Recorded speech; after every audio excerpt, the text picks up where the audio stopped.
television. In an overall sense, the first story arc of Dragon Ball was adapted very well. It really doesn't have any of the pacing problems that the Z era will, and I find its original content to be humorous and very well integrated. Part of this, though, is because Toei really didn't seem to be worrying at this point about catching up to the manga. The core storyline is adapted with a refreshing briskness, which, and I can't believe I'm saying this, almost seems reckless in retrospect. There isn't even an episode recap at all until episode 11, and even then they continue to be sporadic for a while.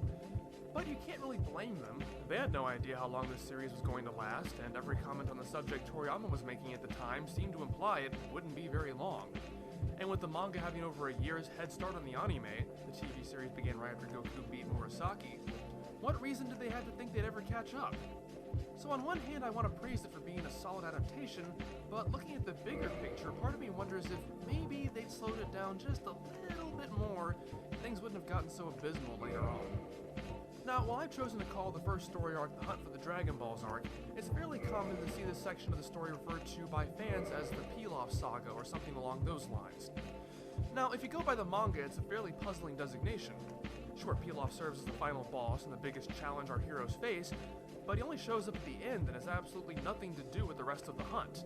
However, when I was a kid and had only seen the TV version of this, the Pilaf Saga seemed like a perfectly logical choice. It's funny, you remember how I once said that on Epic Quest you can introduce villains in two ways? That one was having a series of disconnected threats germane to the specific locations, like this arc, and the other was having a central villain or villainous organization, like with the Red Ribbon Army arc. Well, the TV series actually did something of an about-face when it came to this idea.